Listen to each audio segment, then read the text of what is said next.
بسم الله الرحمن الرحيم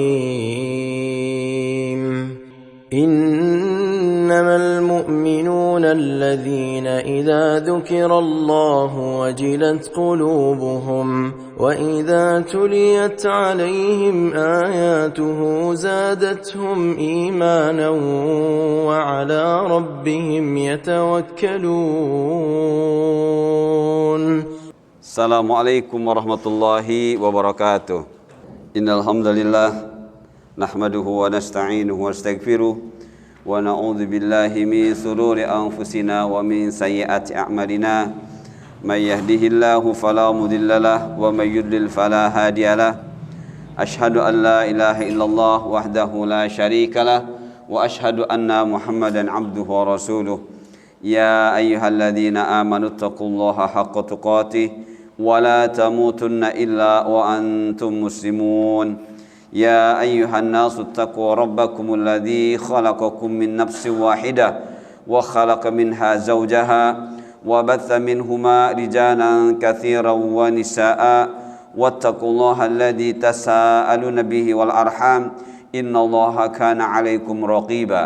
يا أيها الذين آمنوا اتقوا الله وقولوا قولا سديدا يصلح لكم أعمالكم ويغفر لكم ذنوبكم ومن يطع الله ورسوله فقد فاز فوزا عظيما. أما بعد فإن أصدق الحديث كتاب الله وخير الهدي هدي محمد صلى الله عليه وسلم وشر الأمور محدثاتها وكل محدثة بدعة وكل بدعة ضلالة وكل ضلالة في النار. Ikhwah fillah rahimakumullah, saudaraku yang senantiasa dalam rahmat Allah. Alhamdulillah Allah masih pertemukan kita kembali di majlis ilmu ini di Masjid Al-Kautsar. Mudah-mudahan Allah terus pertemukan kita dalam keadaan Allah ridho. Saudaraku yang dimuliakan Allah, kita akan lanjutkan bahasan kita tentang jihad, ya, yaitu tingkatan jihad. Sekali lagi, jihad adalah merupakan ciri yang konkret yang bisa dirasakan oleh orang yang mengharap rahmat Allah, ya. Dan jihad adalah bukti kita berhijrah, ya. Jihad adalah bukti kita berhijrah. Rasulullah dulu berhijrah secara fisik dan secara ruhani dari Makkah ke Madinah. Kemudian Allah kembalikan lagi dari Madinah ke Makkah. Namun kemudian beliau mengatakan la hijrata ba'dal fatah. Tidak ada lagi hijrah setelah Makkah dimerdekakan. Tapi Rasulullah kemudian mengatakan walakin jihad, tapi jihad. Berarti jihad ini merupakan tindak lanjut atau bukti dari seseorang yang tetap ingin hijrah, ya. Jadi jihad merupakan ciri sebagai ciri dari orang itu hijrah. Seperti itu. Artinya apa? Menjaga, mempertahankan apa yang pernah dilakukan oleh Rasulullah melalui hijrah. Apa? Mempertahankan Islam, mempertahankan iman, mempertahankan ketauhidan. Saudaraku yang dimuliakan Allah, adapun tingkatan jihad yang akan kita bahas pada kesempatan kali ini adalah seperti ini. Kita akan membahas jihad melawan hawa nafsu, jihadun nafas, jihad melawan syaitan, jihadus syaitan, dan jihad melawan orang kafir dan orang munafik, atau jihadul kafir wal munafiq. Berarti ketika bicara tingkatan jihad yang akan kita lawan, yang akan kita perangi adalah tiga ini: hawa nafsu atau hawa, ya, syaitan, dan orang kafir serta orang munafik. Ini saudaraku. Jadi ketika kita bicara jihad dan tingkatan jihad yang merupakan bukti seseorang itu melakukan hijrah disebut dengan muhajir, maka dia harus siap melakukan perlawanan ya, perlawanan terhadap 3 kelompok ini, ya. Kelompok hawa atau hawa nafsu, kelompok syaitan, dan kelompok orang kafir juga munafik. Ini yang harus kita lawan, ya. Kalau sudah bicara lawan dan lawan, berarti yang akan kita lawan adalah musuh, ya. Berarti inilah musuh-musuh kita, ya, yang harus kita tumbangkan, ya. Nah, tapi bagaimana cara menumbangkannya? Nah, berarti kita harus mencari tahu apa sih musuh itu. Nah, dan ketika kita sudah tahu apa pengertian musuh, kita harus tahu apa target dari musuh tersebut yang akan dia hancurkan. Nah, teman-teman, ini pengertian musuh, ya. Jadi kalau kita tidak tahu musuh itu apa, ya, kita mungkin tidak bisa mengalahkan mereka. Dan kita tidak tahu target musuh terhadap diri kita, kita juga tidak bisa mengalahkan mereka. Maka inilah musuh. Al-adawatu hiya ma yatamakkanu fil qalb min qasdil idrar wal intiqam. Jadi kalau sudah dikatakan musuh, ya, maka akan melakukan permusuhan, adawah. Musuh, aduun, yang diperbuatnya adalah adawah, permusuhan. Seperti apa bukti permusuhan? Ini dia. Ma yatamakkanu fil qalb min qasdil idrar wal intiqam. Sesuatu yang tumbuh di dalam hati. Nah, jadi orang musuh itu hatinya bergejolak, ya, bergejolak untuk apa? Bergejolak untuk melakukan kerusakan, ya. Seperti itu yang ada dalam hatinya. Jadi kalau kita melihat musuh, menurut definisi para ulama, di dalam hatinya nggak lepas dari seperti ini, teman-teman, ya. Sesuatu yang tumbuh di dalam hati yang ditunjukkan dengan perbuatan-perbuatan atau sikap-sikap buruk yang tujuannya menimbulkan kerusakan atau balas dendam kepada siapa? Kepada yang dianggap musuh. Nah, ya. Kepada yang dianggap musuh. Yang dianggap musuh buat dia musuh. Tapi yang dianggap musuh belum tentu musuh. Nah, makanya di sini nanti kita harus tahu lawannya. Lawan musuh apa? Dan apa yang ada dalam hati yang dianggap musuh. Seperti itu. Nah, berada di manakah kita? Apakah kita berada di posisi mereka yang hatinya seperti ini? Ya, diisi dengan keburukan-keburukan, rencana-rencana buruk. Wa'idzubillah. Ya, kita berlindung kepada Allah, ya, seperti itu. Nah, atau segala hal yang di luar batas dari yang hak. Nah, kalau selama ini teman-teman beramal di luar yang Allah tetapkan, teman-teman musuh. Musuh siapa? Musuh Allah.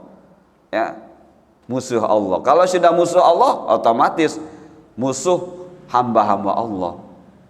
Jadi beginilah pengertian musuh, ya. Jadi pertama, mereka yang disebut musuh adalah orang yang di dalam hatinya bergejolak.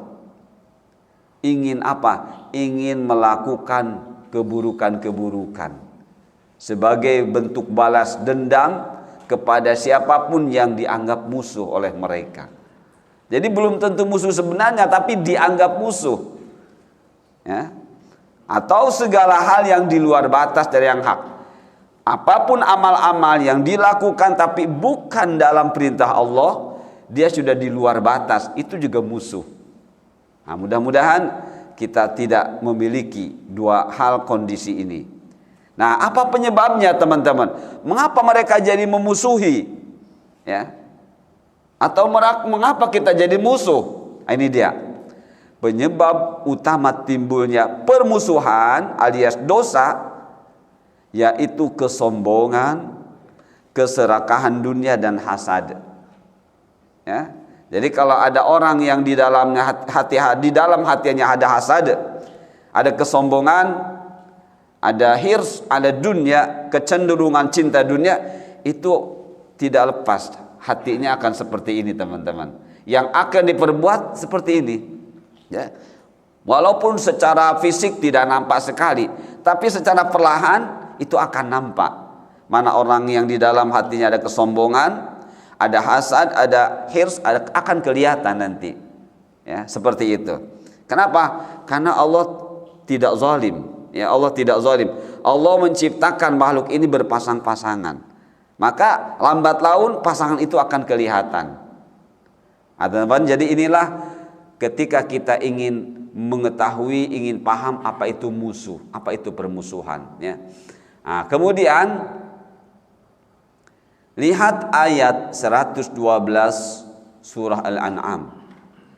Jadi kita sedang bicara tingkatan jihad. Ya. Ketika bicara tingkatan jihad, bicara lawan. Ya, yang harus kita tumbangkan. Lawan yang harus kita tumbangkan itu disebut musuh. Perbuatannya yang nanti melahirkan kerusakan, permusuhan. Penyebabnya apa? Kesombongan. Apa itu sombong? Batrul haq wa ghamtun nas. Menolak yang hak dan meremehkan manusia. Nah, jadi kalau teman-teman suka meremehkan manusia, alah apa sih dia? Itu calon musuh. Ya. Dia adalah musuh kita berarti. Ya. Dia bukan saudara kita. Jadi kalau ada orang yang meremehkan kepada siapapun, alah. Nah, itu dia sudah ada kesombongan di dalam dirinya. Wal'iyadzubillah. Ya. Dia sudah ghamtun nas, meremehkan manusia, dan dia batrul haqq. Seperti itu. Maka itulah orang sombong, berarti sudah ada benih-benih permusuhan di dalam dirinya. Seperti itu. Nah, lihat ayat ini. Kita harus takut dengan ayat ini, ya. Kenapa? Karena kata Allah, wa kadzalika ja'alna likulli nabiyyin aduwan syayatinal insi wal jin yuhi ba'duhum ila ba'din zukhrufal qawli ghurura walau syaa rabbuk ma fa'alu fadharhum wa ma yaftarun. Dan demikian kami jadikan bagi tiap-tiap nabi itu musuh, yaitu setan-setan dari jenis manusia dan setan-setan dari jenis jin. Sebagian mereka membisikkan kepada sebagian yang lain. Apa yang dibisikannya? Perkataan-perkataan yang indah-indah, tapi untuk menipu. Menipu siapa? Menipu manusia. Jikalau Tuhanmu menghendaki, niscaya mereka tidak mengerjakannya. Maka tinggalkanlah mereka dan apa yang mereka ada-adakan. Kita masih bicara musuh, teman-teman. Dalam ayat ini kita tidak akan membahas secara detail isinya, tapi sebagian saja, yaitu adu, musuh, ya. Karena kita sedang berbicara jihad, tidak ada yang kita lawan, yang kita perbuat kecuali untuk melawan musuh. Dan ternyata melalui ayat ini sepintas lalu secara zahir ayat, ya, secara tekstual, yang menjadikan musuh itu Allah. Ternyata kalau yang menjadikan musuh itu Allah, gimana kita ya? Apakah menunjukkan Allah berarti tidak adil? Berarti Allah yang membuat permusuhan? Tidak demikian, teman-teman, ya. Begitulah ayat-ayat Al-Qur'an Allah sampaikan. Kalau kita tidak berusaha hati-hati dalam memahami ayat-ayat ini bisa jadi jaringan Islam liberal, ya. Jadi akhirnya menyalah-nyalahkan ayat. Tuh lihat ayat aja begitu. Allah kok yang membuat permusuhan? Nah, kalau sudah begitu gimana, teman-teman? Ya. Jadi nggak aneh, Allah sendiri kok yang membuat permusuhan. Inna lillahi wa inna ilaihi raji'un. Tidak demikian. Tidak begitulah memahami ayat, teman-teman, ya. Tidak begitu mudah memahami ayat, ya. Lihat di sini, saya sudah skemakan untuk memahami ayat ini, ya, supaya kita tidak bersuuzon kepada Allah, ya. Tidak dengan mudah, nggak harus bingung-bingung lah orang yang menjadikan musuh Allah. Lihat ayatnya begitu jelas, wa kadzalika ja'alna likulli nabiyyin aduwan. Begitu jelas Allah kok yang menjadikan musuh. Ternyata tidak demikian. Manusia diciptakan oleh Allah itu bukan untuk bermusuhan. Kalau sudah bermusuhan kan tadi kaitannya dengan dosa. Dan kalau sudah dosa kaitannya dengan kerusakan. Sedangkan Allah di dalam ayat-ayat menerangkan wala tufsidul ard ba'da islahiha. Jangan kalian membuat kerusakan, ya kan, di muka bumi ini setelah Allah jadikan bumi ini baik. Kemudian Allah juga mengatakan wa ma khalaqatul jinna wal insa illa liya'budun. Aku tidak ciptakan jin dan manusia kecuali untuk beribadah. Ibadah positif. Ya, justru dengan ibadah meniadakan permusuhan. Nah, maka memahami ayat tadi teman-teman, seperti inilah yang dimaksudkan Allah menjadikan musuh untuk setiap nabi. Nabi itu diutus oleh Allah untuk apa? Untuk menghadapi musuh. Nah, musuh ini enggak muncul sekonyong-konyong, ya.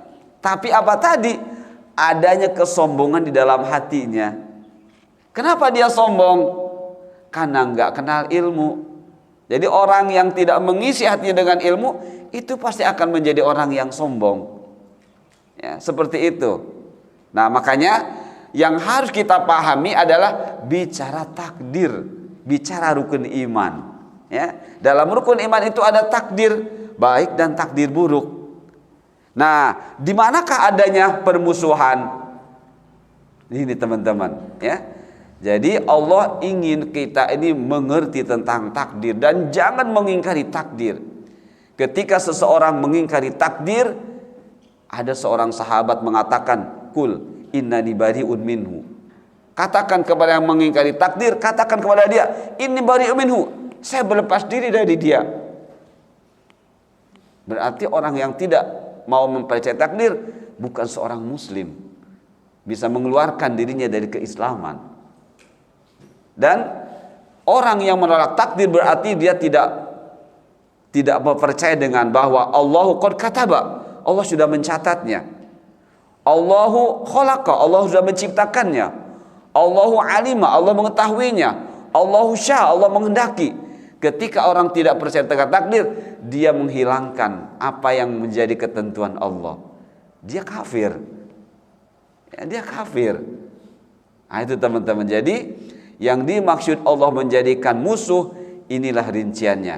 Allah ingin kita ini paham dengan takdir Allah, yang itu merupakan tanda keimanan seseorang. Tidak percaya dengan takdir Allah, gagal keimanannya. Nah, ini teman-teman. Jadi takdir Allah ada takdir baik, ada takdir buruk. Nah, takdir baik itu didominasi dengan iman dan taat. Ya, dari iman itu lahirlah amal-amal yang baik, alias melahirkan ketaatan. Kalau sudah bicara iman taat, akan lahir apa? Ukhuwah. Ukhuwah. Apa? Persaudaraan. Lihat teman-teman, kata Rasul, al-muslim wa akhul muslim. Muslim yang satu itu adalah saudara bagi muslim yang lain. Jadi tidak boleh bermusuhan, harus saling mendukung antara satu dengan yang lainnya. Itulah makna akh. Ya, itulah al-muslimu akhul muslim. Muslim yang satu adalah harus menjadi saudara bagi muslim yang lain. Seperti apa tandanya? Seorang yang bersaudara itu ingin kebaikan-kebaikan yang sudah dia lakukan juga bisa dilakukan oleh saudaranya yang lain. Itulah muslim. Ya, bukan ingin bermusuhan, bukan ingin memprovokasi, bukan ingin negatif, bukan ingin kerusakan, tapi ingin saudara itu bisa beramal yang sama. Ketika kita sudah kenal sunnah, kita ingin kalau mereka muslim beramal sama seperti kita. Nah, inilah ukhuwah teman-teman. Ya. Nah, lain hanya dengan adawah. Nah, itu ada di takdir buruk. Ya, takdir buruk. Takdir buruk itu adalah kekufuran dan melahirkan kemaksiatan. Dari takdir buruk melahirkan kemaksiatan itu adalah adawah. Tadi sudah jelas, ya. Pengertian adawah tadi, amal-amal di luar batas yang sudah Allah tetapkan itu adawah. Ya, kita beramal tidak mencontoh Rasul, adawah. Kenapa? Kemaksiatan. Ya, kemaksiatan dan kekufuran. Waliyadzubillah, munculnya adawah.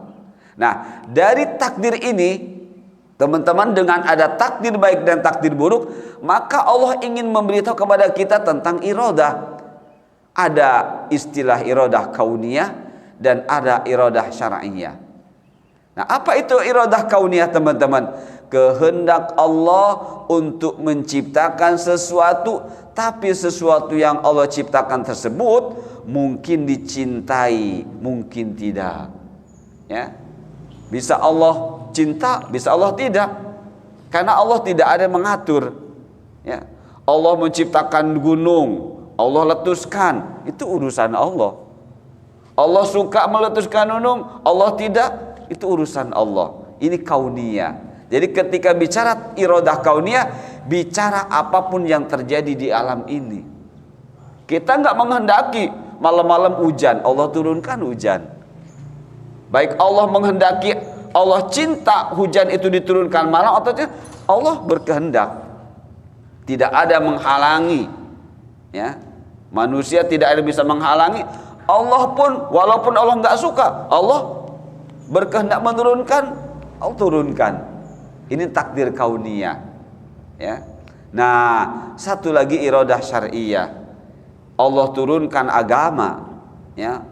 Allah turunkan agama. Untuk apa? Untuk ini.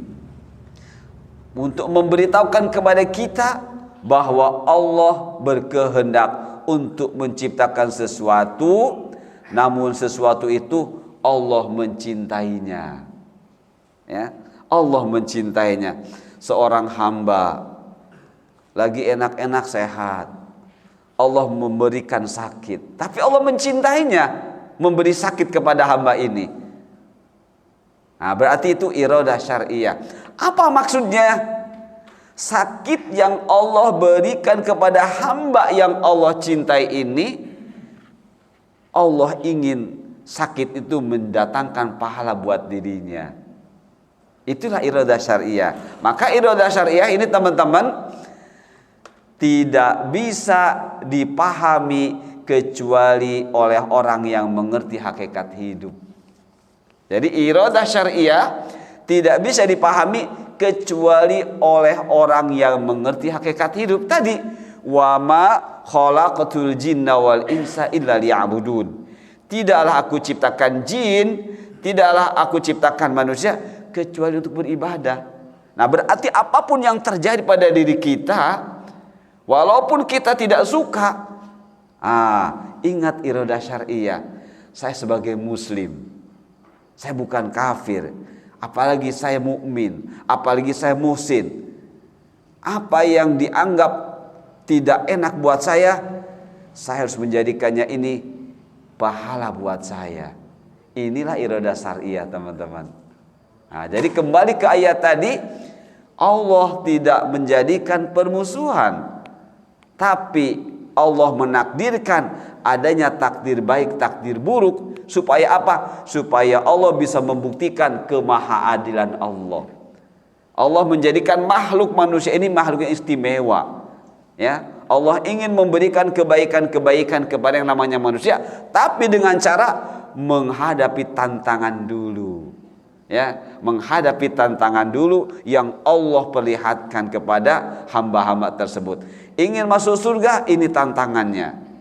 Ya, ingin masuk neraka, ini silahkan jalannya, nggak perlu ada tantangan lagi, silahkan masuk. Tapi untuk masuk surga, Allah hadapkan kepada tantangan. Inilah takdir baik, inilah takdir buruk, inilah iradah syar'iyah, inilah iradah kauniyah, teman-teman. Ya, jadi ini harus kita pahami. Tanpa kita memahami iradah syar'iyah dan kauniyah, akan menjadikan kita seperti orang kafir. Ya, orang kafir walaupun Allah memberikan itu yang bermanfaat buat dirinya, tapi diri mereka tidak bisa mengambil manfaat. Maksudnya apa? Tidak menjadikan mereka kenal akhirat. Ya, tidak menjadikan mereka kenal surga. Mereka cukup dengan apa yang ada di dunia saja. Makanya rahmat Allah itu ada 3. Rahmat yang diberikan kepada orang kafir, Kebaikan orang kafir udah buat di dunia saja. Rahmat untuk orang beriman buat di dunia dan untuk mengambil akhirat. Nanti rahmat sisanya yang luar biasa khusus buat yang beriman saja di akhirat. Nah, orang-orang kafir tidak mengerti apa itu iradah kauniyah, apa itu iradah syar'iyah. Nah, kita orang beriman harus mengerti ini. Sehingga ketika kita memahami ayat-ayat akan dalam bimbingan Allah, ya. Maka kita akan terlepas dari sifat-sifat orang yang munafik, ya. Yang mereka katanya percaya akhirat, percaya surga, percaya neraka, tapi mereka tidak ada perjuangan untuk bisa masuk surga dan tidak ada perjuangan untuk bisa selamat dari neraka. Itulah nifaq, ya. Dan teman-teman masih ingat, tidak akan terkumpul khoslatani la tajtami'ani fi munafiqin. Tidak akan terkumpul pada orang munafik dua sifat, husnu samtin wa fiqhun fid din. Dua sifat terpuji tidak akan terkumpul dalam diri orang munafik. Apa? Akhlak yang baik dan pemahaman agama yang benar. Jadi orang-orang munafik enggak akan, ya, tidak akan memiliki akhlak yang baik, alias tidak akan memiliki amal yang soleh, tidak tahu amal yang soleh, dan tidak berjuang untuk beramal yang soleh. Itu orang-orang munafik. Mengapa? La fiqhun fid din, karena tidak berusaha duduk di majelis ilmu yang benar, ya. Seperti itu, duduk di majelis ilmu asal duduk saja, apa yang dibahas nggak ngerti, ya, nggak ngerti. Apalagi Rasul mengingatkan, min asyratis saati ayyul tamasal ilmu minal asagir, ayyul tamasal ilmu minal asagir. Di antara tanda-tanda kecil datangnya hari kiamat, maka akan terjadi orang-orang mencari ilmu tapi dari asagir, dari ahlu bid'ah. Akan terjadi, ya, seperti itu. Akhirnya melahirkan amal-amal yang salah. Tapi mereka tidak mengerti. Kenapa? Karena tidak berusaha untuk mengerti. Dianggapnya itu amal yang baik saja. Yahsabuna annahum muhtadun. Mereka mengira bahwa mereka melakukan amal itu berdasarkan hidayah. Padahal tidak demikian. Nah, teman-teman, jadi pahamilah takdir Allah ada baik dan buruk, dan itu merupakan rukun iman, dan iradah syar'iyah dan iradah kauniyah. Apapun yang terjadi, Allah suka, Allah tidak, Allah ridha, Allah tidak, itu namanya iradah kauniyah. Tapi ketika bicara Islam, maka kita paham iradah syariah. Apapun yang terjadi pada diri kita, baik atau buruk, harus jadi pahala buat kita, harus jadi pintu masuk kita ke dalam surganya Allah. Nah, baik teman-teman yang dimuliakan oleh Allah, lihat, an Abi Hurairah anna Rasulullah sallallahu alaihi wasallam su'ila ayyul amali afdal, faqal imanun billah wa rasulih, qila thumma madza, qala al jihadu fi sabilillah, qila thumma madza, qala hajjun mabrur. Tadi sudah bicara tingkatan jihad adalah kita diperintah oleh Allah untuk menghadapi tantangan, ya, menghadapi challenge, ya, yang Allah berikan kepada kita. Untuk apa? Untuk bisa masuk surga. Dengan apa? Dengan mempertahankan keimanan, ya, mempertahankan keislaman, mempertahankan ketauhidan. Seperti itu. Nah, hadis ini teman-teman membuktikan akan pentingnya iman, harus diperjuangkan. Ketika Rasulullah SAW ditanya oleh salah seorang sahabat, ya, amal apa yang paling utama? Amal apa yang paling utama? Apa jawab beliau? Iman kepada Allah dan Rasulnya. Iman kepada Allah dan Rasulnya ini amal. Nah, kita sudah berpikir juga seperti dalam ayat tadi, Allah menjadikan musuh. Kita sudah berpikir. Ini juga sama. Ya, kita disuruh berpikir, kok iman amal? Iman adalah merupakan jawaban dari pertanyaan amal yang mana yang afdol. Rasul memberikan jawaban iman. Kemudian setelah iman, Rasul memberikan jawaban jihad. Ya. Setelah itu Rasul memberikan jawaban hajjin mabrur. Kata para ulama, jawaban-jawaban Rasulullah itu disesuaikan dengan yang bertanya, disesuaikan dengan situasi kondisi. Seperti itu. Nah, baik teman-teman, untuk lebih mudahnya memahami hadis ini dikaitkan dengan tingkatan-tingkatan jihad, ini diantara isinya. Iman kepada Allah dan Rasul sallallahu alaihi wasallam menjadi amal yang utama. Iman itu berarti bicara amal. Ya, karena ketika bicara iman, bicara ilmu. Nah, maka maksudnya kapan iman kita ini dijadikan, dianggap, dinilai menjadi amal yang utama? Nah, ini maksudnya. Manusia dengan mengaku beriman, maka mereka dituntut beramal yang benar. Yang seperti apa? Yang mengikuti hidayah Allah, Al-Quran, ya, Al-Hadis, seperti itu. Dan dengan ittiba Rasul SAW. Ya. Kalau sudah bicara ittiba, bicara ilmu. Lawannya taklid. Ya. Al-ittiba fid dini mahmudun. Bersikap ittiba di dalam beramal agama itu terpuji. Ya. Sedangkan at-taklidu fid dini madhmumun bih. Bersikap taklid dalam beragama itu tercela. Nah, jadi Rasulullah menjawab pertanyaan tentang amal yang utama, jawabannya iman. Maksudnya apa? Iman itu ya isinya amal. Ya, kemanapun kita tidak boleh lepas iman. Berarti kemanapun kita pergi harus tetap beramal. Amal yang apa? Amal yang benar. Itulah iman, teman-teman. Kemanapun kita pergi, jangan lepaskan keimanan kita. Alias senantiasalah beramal yang benar. Bukti beramal yang benar dengan ihsan tadi. Ya, ihsan tadi. Ihsan adalah mengikat Islam dengan iman, sehingga terus utuh kemanapun. Nah, inilah jawaban Rasulullah tentang pertanyaan ayyul amali afdal, amal yang mana yang utama. Jawaban beliau iman billahi wa rasuli. Artinya beramal kalian dengan amal yang benar, mengikuti petunjuk Allah dan ittiba kepada Rasul. Itulah iman, itulah amal yang afdal. Kemudian Rasulullah menjawab pertanyaan yang kedua. Karena bertanya lagi si sahabat itu tentang amal yang afdal, yang utama, beliau menjawab jihad. Maka apa yang dipahami kita tentang berjihad? Berarti berjuang dengan segenap kemampuan untuk mempertahankan keimanan tadi. Ya, yang sudah kita realisasikan dengan amal-amal yang benar. Kita pertahankan, itulah jihad.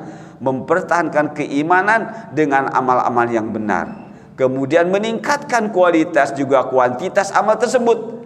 Nah, jihad yang seperti ini, teman-teman, ya, itu adalah hukumnya fardu ain.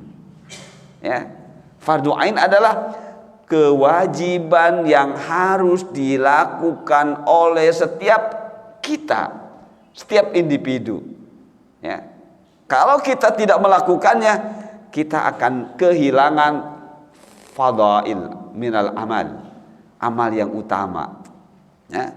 Jadi jihad terkait dengan ini agar kita terus bisa merasakan keimanan, kualitas dan kuantitasnya. Ini hukumnya fardu ain, kewajiban setiap kita, bukan kewajiban perorangan. Ya, bukan kewajiban kelompok atau bukan kewajiban yang bisa terwakili, bukan. Alias fardu kifayah, bukan. Ya, ada yang meninggal, itu namanya fardu kifayah. Kalau masih ada satu saja yang mengurusi, yang lain tidak berdosa. Tapi kalau fardu ain, setiap individu harus melakukannya. Ketika tidak, dirinya berdosa.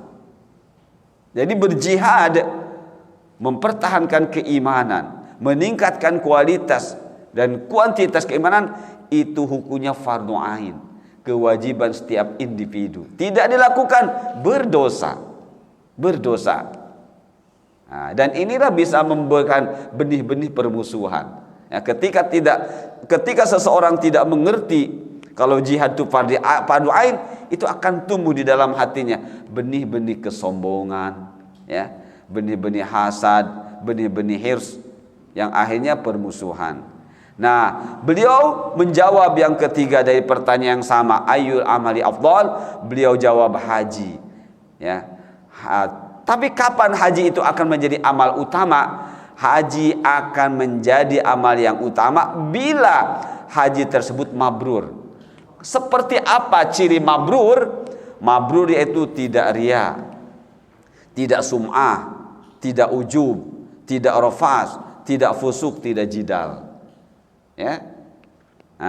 Tidak riya, tidak pengen dilihat orang. Terkadang sekarang ini teman-teman dengan adanya HP, musim selfie, foto di depan Ka'bah sebar, takut sekali. Ya, takut. Ini takutnya apa? Riya.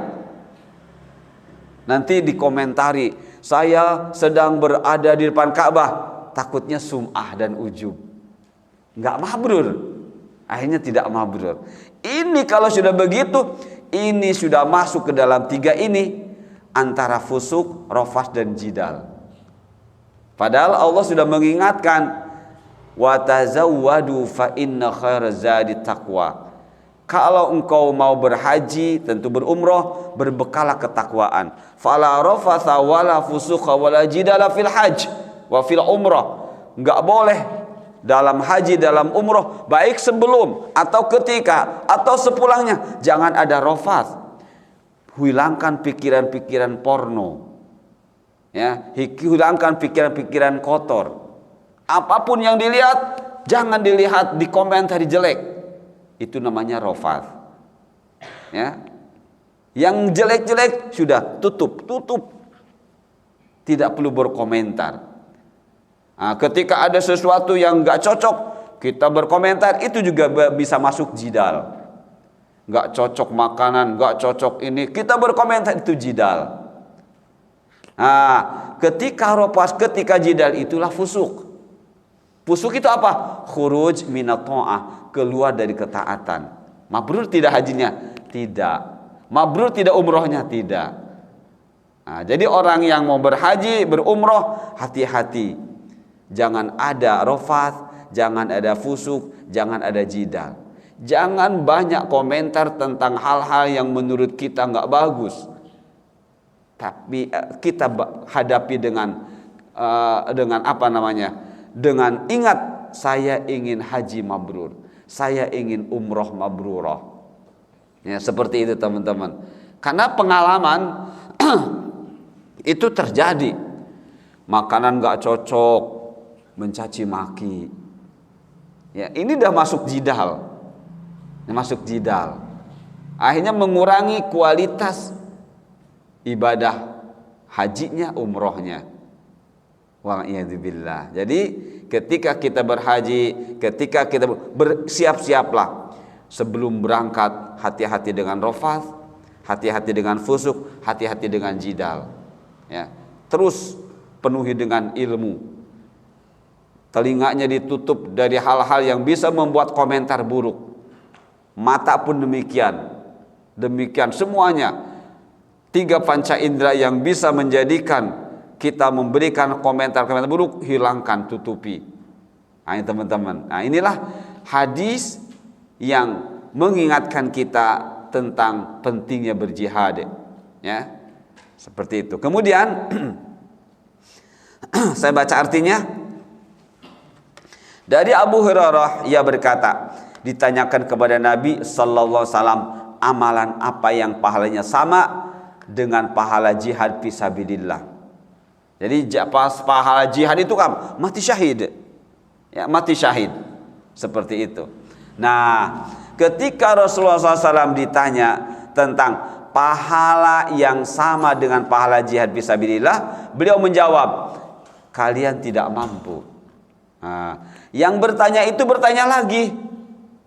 Ya, Rasulullah menjawab lagi, kalian tidak mampu. Yang bertanya itu bertanya lagi. Rasulullah menjawab, kalian tidak mampu. Nah, gitu ya. Kalian tidak mampu mengamalkan amalan yang pahalanya senilai dengan jihad. Kalian tidak mampu.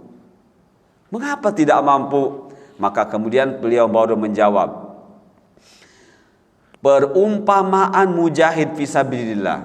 Nah, perumpamaan seorang mujahid fisabilillah itu seperti orang yang sedang berpuasa, yang sedang sholat, yang lama berdirinya dengan membaca ayat-ayat Allah. Dia tidak berhenti dari puasanya, dia juga tidak berhenti dari sholatnya, hingga seorang mujahid itu pulang kembali ke rumahnya. Teman-teman bisa bayangkan, kalau dia berada di medan perang harus 2 hari perjalanan dari rumah ke medan perang sekian hari.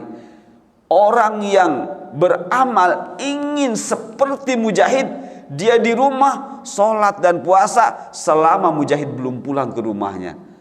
Teman-teman bisa kuat? Tidak akan kuat. Makanya Rasul mengatakan kalian tidak mampu. Kalian tidak mampu. Coba sholat terus dengan bareng puasa, menunggu orang yang mujahid pulang ke rumah. Coba, makanya Rasul menjawab, kalian tidak mampu. Kalian tidak mampu. Nah, walaupun demikian, Allah memberikan peluang kepada kita tetap untuk mendapat dengan apa? Pahala mujahid, dengan belajar, ya, dengan menuntut ilmu, ya, dan dengan berdoa. Ya Allah, minta kepada Allah agar diwafatkan dalam keadaan mati syahid. Mungkinkah itu? Sangat mungkin.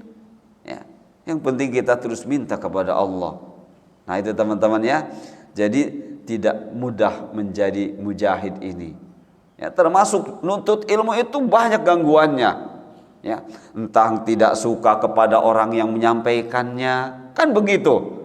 Ya, tadi siapa nih yang menyampaikannya? Itu Pak Nanang. Ah, nggak mau ah. Ustadz ecek-ecek. Begitu teman-teman. Ya, seperti itu. Itu banyak seperti itu. Itu udah kesombongan. Ya. Ada kesombongan. Itu ada seperti itu. Ustadznya ustadz kibar. Mau. Kalau ustadz Nana mah enggak kibar. Enggak mau. Inna lillahi wa inna ilaihi raji'un. Ya, itu orang sombong. Ya, orang sombong. Begitu. Wa'iyadzubillah. Itu teman-teman. Jadi mujahid fisabilillah itu seperti itu. Pahalanya besar sekali. Besar sekali. Dan kita tidak akan mampu. Tapi walaupun begitu, kita tetap diberi kesempatan berjuang. Dengan apa? Dengan menuntut ilmu. Nanti ada penjelasannya di dalam ini. Jadi jihad nafas, jihad melawan nafsu, yaitu perjuangan pertama yang harus kita lakukan. Berarti kita di sini sudah kita paham tadi musuh apa, yang ditargetkan oleh musuh itu apa. Nah sekarang musuhnya kelompok mana? Nah musuh yang pertama yang harus kita serang, harus kita lawan adalah musuh yang berupa hawa atau hawa nafsu. Ya, nanti ada orang munafik, nanti ada syaitan. Nah baik teman-teman, berarti pertanyaan kita, apa itu hawa atau hawa nafsu? Jawabannya teman-teman sudah tahu, ya. Ketika bicara hawa atau hawa nafsu, yang merupakan musuh yang harus kita lawan supaya tegak keimanan, keislaman kita, yang itu menjadi target dari hawa nafsu untuk merusak keimanan, keislaman, ketauhidan pada diri-diri kita, maka kita harus cari tahu dulu apa itu hawa, atau kita sering menyebutnya dengan hawa nafsu. Nah ini teman-teman, untuk menjawab apa itu hawa, apa itu hawa nafsu, ayat 50 Al-Qasas membuat kita jelas. illam yastajibu laka fa'lam annama yattabi'una ahwa'ahum. Maka jika mereka tidak menjawab tantanganmu, maka ketahuilah bahwa mereka mengikuti keinginan hawa nafsu mereka. Apa yang dimaksud tantangan, teman-teman? Orang-orang kafir, mereka tidak mau percaya dengan Al-Quran. Maka Rasulullah menantang mereka. Kalau kalian tidak percaya dengan Al-Quran, coba datangkan. Satu ayat boleh, satu surat boleh, syukur-syukur satu kitab. Ditantang oleh Rasulullah. Mereka tapi tidak bisa. Nah, adapun yang dimaksud Rasulullah menantang mereka untuk mendatangkan yang Rasulullah minta, bukan semata-mata itu yang diminta Rasulullah. Bukan semata-mata datangkan kitab, datangkan ayat, datangkan surat, bukan semata-mata. Tapi yang dimaksudkan Rasulullah, berimanlah kalau kalian ternyata tidak mampu. Jadi maksud Rasulullah menentang mereka untuk mendatangkan kitab atau surat atau ayat, maksudnya untuk beriman. Untuk beriman, ya. Mampu beriman, tidak mampu beriman. Kalau mampu, oh ternyata bisa mendatangkan ayat persis seperti ayat Al-Quran, surat persis seperti Al-Quran, kitab persis, berarti sama, ya udah berimanlah. Nah, ketika tidak, beriman juga. Itu yang dimaksudkan. Nah, maka kata Allah, kalau mereka ternyata tidak beriman, tidak bisa memenuhi permintaanmu, Rasulullah itu berdakwah agar mereka beriman. Bukan semata-mata mendatangkan Al-Quran, bukan semata-mata mendatangkan ayat, bukan semata-mata mendatangkan surat, bukan. Tapi Rasulullah ingat, berimanlah kepada Allah. Nah, kalau kalian tidak beriman, apa kata Allah? Fa'lam annama yattabi'una ahwa'ahum. Ketahui wahai Rasulku, mereka tuh mengikuti hawa, jamannya ahwa. Itu teman-teman, mudah kan? Jadi musuh-musuh Islam itu berarti mereka enggak beriman. Saya muslim kok, saya mau, iya. Pengakuannya, tapi buktinya tidak. Ya, kenyataannya ada beramal, tidak. Jadi apa namanya? Kafir amali, ya. Kalau hatinya tidak beriman, kafir i'tiqadi. Mengaku muslim, mengaku mu'min, tapi amalnya tidak tepat, kafir amali. Kafir amali. Begitu teman-teman. Nah, kata Allah, fa'lam annama yattabi'una ahwam. Kalau mereka tidak mau mengikuti engkau wahai Rasulku, mereka itu sudah pasti mengikuti hawa. Yang kita biasa mengatakan hawa nafsu. Nah, berarti apa itu hawa atau hawa nafsu? Ini dia teman-teman. Ya, itu hawa, teman akrabnya syahwat. Hawa dan syahwat itu adanya di nafsu amarah bisu. Ya. Kalau sudah ada nafsu amarah bisu, ada dua nafsu lagi. Nafsu al-lawamah dan nafsu mutmainnah. Nah, berarti kita harus tahu pengertian hawa. Karena dia punya target di diri kita apa? Merusak keimanan kita. Ya. Merusak keislaman kita. Itulah target hawa. Ya. Dan itu terlahir dari nafsu amarah bisu. Apa itu? Ini teman-teman, adalah keinginan. Jadi di dalam diri kita ada keinginan. Nah, ketika kita berkeinginan, tapi keinginannya seperti ini kepada selain syariat Allah, nah itulah hawa. Ya, ketika kita inginnya beramal yang tidak benar, ketika kita berkeinginan beramal yang mungkarat, ketika kita berkeinginan beramal yang bid'ah, berarti kita sedang dikuasai hawa. Ya, dan berarti kita berada di amarah bisu. Dan itu pasti akrabnya dengan syahwat. Ya. Apa itu syahwat? Keinginan diri kepada hal-hal yang bersifat duniawiyah. Jadi kalau orang kecenderungannya pada dunia, nyari popularitas, nyari kesenangan, nyari jabatan dunia, nyari jabatan, nyari kekayaan. Itu saja orientasinya. Ketika ditanya, untuk apa kekayaanmu, dia tidak bisa jawab. Untuk apa popularitasmu, enggak dijawab. Itu adalah syahwat. Itu adalah syahwat, ya. Nah, kalau sudah syahwat, itu akan mendukung dan didukung oleh hawa. Dan kalau itu sudah ada, itulah nafsu ammarah bisu. Jadi di dalam diri kita ini Allah tumbuhkan perasaan, ya. Perasaan yang menumbuhkan keinginan. Nah, kalau keinginan ini seperti ini, berarti ada di ammarah bisu. Dan ini ada intervensi syaitan, ya. Ada intervensi syaitan seperti itu. Lihat di dalam surah An-Nas, ada yang namanya khannas, ya. Khannas itu jenis syaitan yang terus membisik ke dalam hati kita agar kita dikuasai hawa dan syahwat. Dan khannas ini akan segera pergi dari diri kita dengan apa? Dengan amal-amal yang soleh.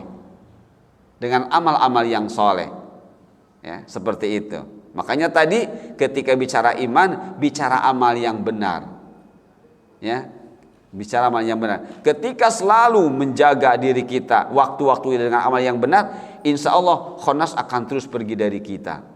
Nah, ini teman-teman, ya. Jadi bicara hawa adalah kita bisa merasakannya ketika kita beramal yang salah. Dan kita tahu amal ini salah ketika kita mau duduk di majelis ilmu yang benar.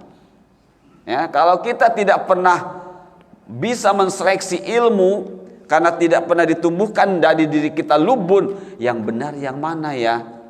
Gak pernah bertanya seperti itu, ya sudah berarti itu dalam keadaan dikuasai hawa.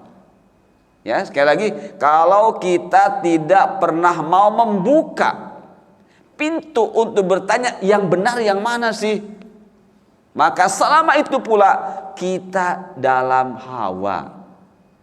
Takut mau bertanya yang benar yang mana ya, takut mau bertanya itu berarti kita hawa. Yang benar yang mana sih ini teh? Takut, ya, takut ketahuan bodohnya, takut ketahuan salahnya, itu berarti hawa. Selama terus begitu, selama itu pula ammarah bisu.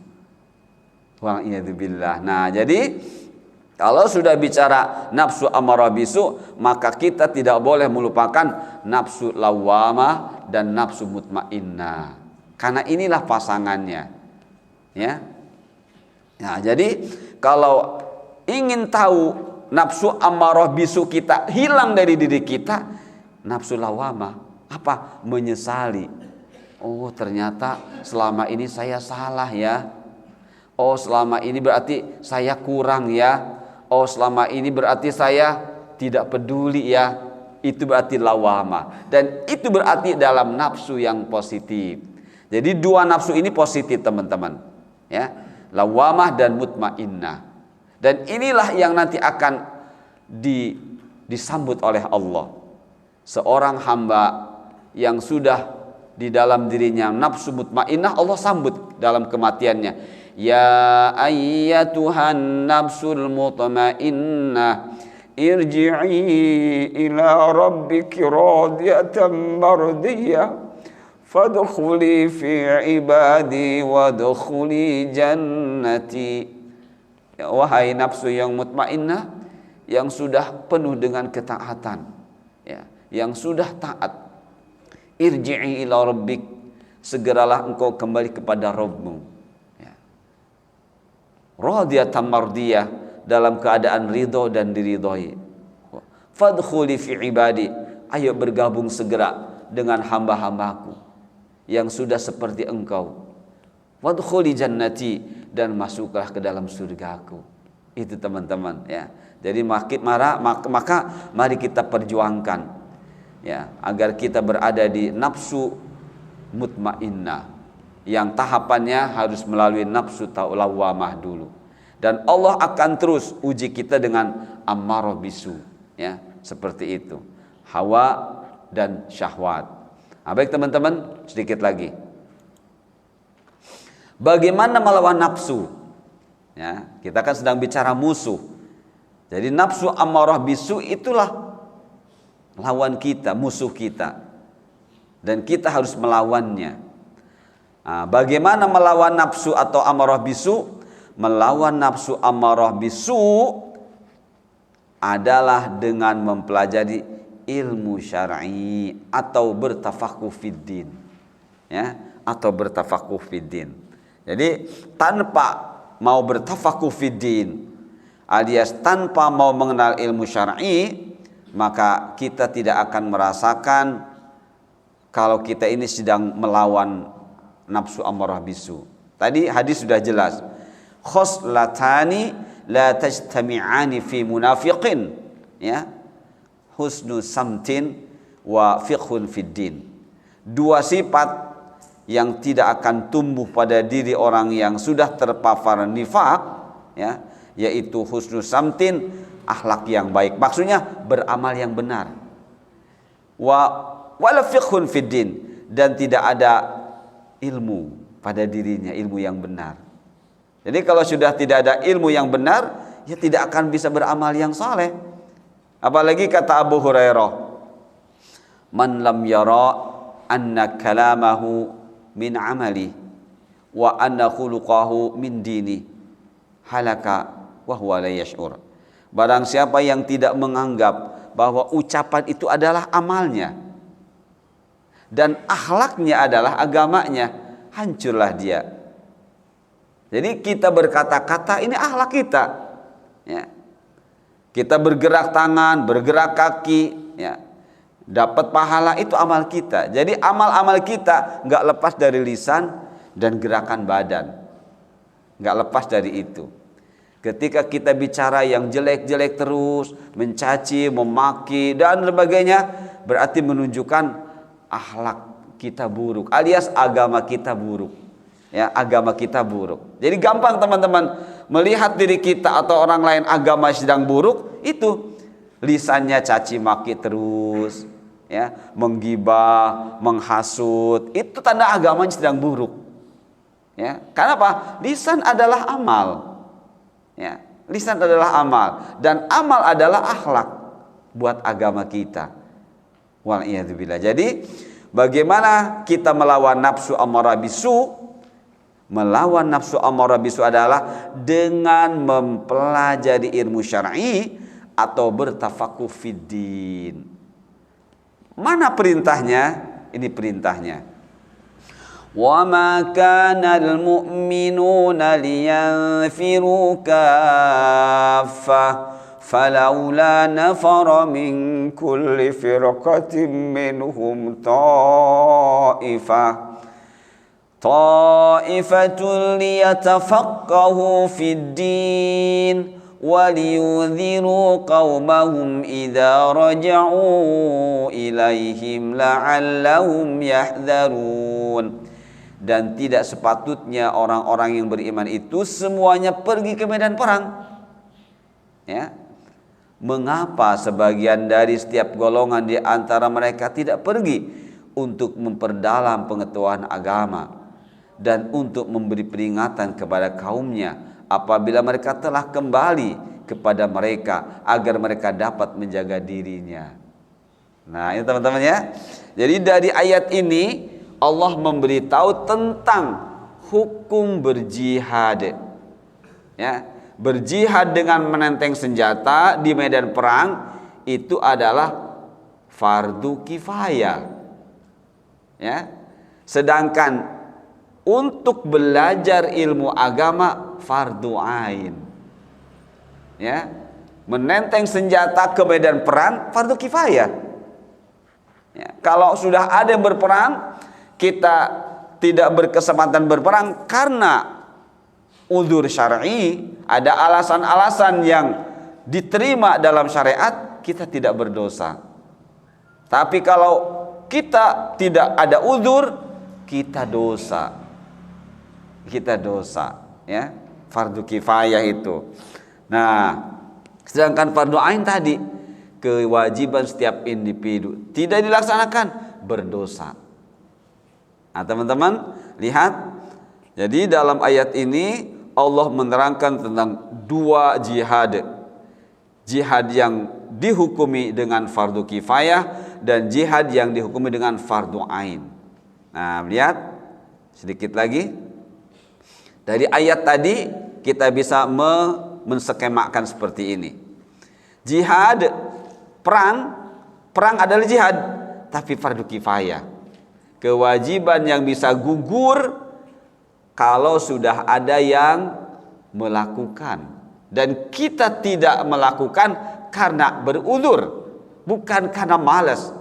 Kalau kita malas, kita berdosa. Ya, padahal kita berkemampuan untuk ikut berperang, tapi kita malas dan kita takut mati, maka kita meninggal mati dalam keadaan munafik. Ya.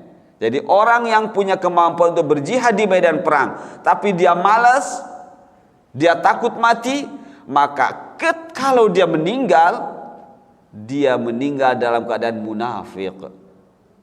Innal munafiqin fid darkil asfali minan nar. Au innallaha jami'ul munafiqin wal kafirina fi jahannam jami'a. Sesungguhnya Allah kelak akan mengumpulkan orang munafik dan orang kafir di satu tempat, neraka jahanam bersama-sama. Nah, itu teman-teman ya, seperti itu. Nah, begitu juga kalau kita malas mencari ilmu, sudah jelas hukumnya fardu ain, itu bisa kena nifak. Bisa kena nifak. Nah, jadi menuntut ilmu jihad juga hukumnya fardu ain. Nah, menuntut ilmu yang seperti apa? Ya, yang akan memenuhi persyaratan menjadi jihad. Ini dia, ilmunya ilmu syar'i. Caranya bagaimana? Dengan bertafakuh. Nah, tafakuh itu apa, teman? Nanti ada di ujung, ya. Dan tujuannya agar takut kepada Allah. Nah, jadi sudah jelas sekali, kita diberitahu oleh Allah melalui para ulama bahwa kita tidak tertutup berkesempatan berjihad, bahkan jihadnya fardu ain. Nah, tidak tanggung-tanggung kata Allah. Nih, kalau engkau mau jihad, jihad fardu ain, tidak kifayah lagi. Ya, diberi kesempatan sepenuhnya untuk terus setiap detiknya berjihad. Apa? Ini fardu ain. Ya, tidak beramal itu berarti kena. Ya, tidak menuntut ilmu kena. Kenapa? Kena sanksi. Jadi ketika kita memahami jihad pada ain, mencarinya wajib, mengamalkannya juga wajib. Malas kena. Nah, kenapa? Kena sifat tadi nifak. Jadi untuk menuntut ilmu kriterianya seperti itu, ilmu syar'i. Ilmu yang membuat kita takut kepada Allah. Ya, jadi ilmu syar'i itu ilmu yang membuat kita takut kepada Allah. Takut tidak dimasukkan ke dalam surga. Takut dimasukkan ke neraka. Takut tidak bisa ibadah dengan benar. Dan lain sebagainya, dan lain sebagainya. Berbagai macam takut yang intinya adalah takut secara syar'i. Nah, baik teman, sedikit lihat di sini ketika Mu'ad bin Jabal. Dari Mu'ad bin Jabal radhiyallahu anhu, dia berkata, pelajarilah oleh kalian ilmu syar'i. Nah, ilmu di sini ilmu syar'i. Sungguh mempelajarinya karena Allah adalah tanda adanya rasa takut kepada Allah. Mencarinya adalah ibadah. Mudzakarahnya adalah tasbih. Dan membahasnya alias bertafakuh adalah jihad. Teman-teman ya. Berarti teman-teman sedang mencari arti tafakuh supaya punya nilai jihad. Ya, saya bacakan lagi artinya. Pelajarilah oleh kalian ilmu syar'i.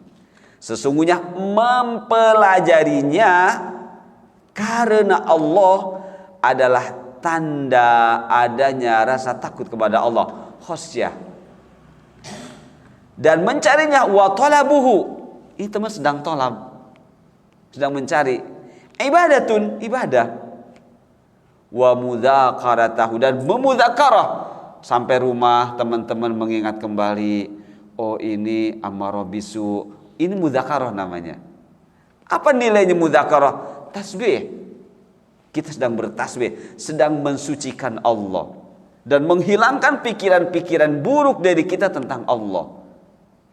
Nah, wal bahts anhu, mencari terus sampai paham, sampai bisa beramal, di mana kitab mana ini adanya, terus membahas, bertanya ke sana kemari sampai kita benar-benar bisa beramal yang benar. Itu jihad. Jadi al-bahts anhu itu namanya bertafakuh. Ya, bertafakuh. Jadi berarti berjihad. Nah, baik teman-teman, inilah tafakuh fiddin. Jadi tafakuh fiddin yang nilainya jihad adalah mempelajari apa yang dibawa oleh Rasul sallallahu alaihi wasallam, kemudian memahaminya, kemudian mempraktekannya, kemudian mendakwahkannya, kemudian memberi peringatan kepada diri sendiri serta orang lain agar tidak melakukan pertentangan dengan apa yang dibawa oleh Rasul sallallahu alaihi wasallam, serta memberi peringatan kepada diri sendiri dan yang lain agar takut akan azab Allah. Inilah tafakuh fiddin, teman-teman. Ya. Saya baca sekali lagi. Tafakuh fiddin adalah mempelajari apa yang dibawa oleh Rasul sallallahu alaihi wasallam, kemudian memahaminya, kemudian mempraktekannya, kemudian mendakwahkannya. Mendakwahkan itu menyebarluaskannya, ya. Kemudian memberi peringatan kepada diri sendiri serta orang lain agar tidak melakukan pertentangan dengan apa yang dibawa oleh Rasul SAW, serta memberi peringatan kepada diri sendiri dan yang lain agar takut akan azab Allah. Inilah tafakuh fiddin, inilah jihad. Ya, baik teman-teman, berarti kalau sudah jihad kita disebut mujahid, berarti optimis, ya, jalan ke depan untuk bisa berharap kepada Allah, menjadi orang yang dikaruniakan mati syahid. Yang itu bukan hal yang tidak mungkin, bukan hal yang mustahil, ya. Selama kita berjuang, bertafakuh fiddin untuk bisa mendapatkan apa yang Allah Maha Kuasa memberinya, ya, itu akan terjadi, teman-teman. Baik teman-teman, itu saja yang bisa kita bahas pada kesempatan pagi ini. Kita masih berbicara tentang tingkatan jihad, ya. Baru satu tingkatan jihad. Yang pertama adalah melawan hawa nafsu atau jihadun nafas. Subhanakallahumma bihamdika asyhadu an la ilaha illa anta astaghfiruka wa atubu ilaik. Wassalamualaikum warahmatullahi wabarakatuh.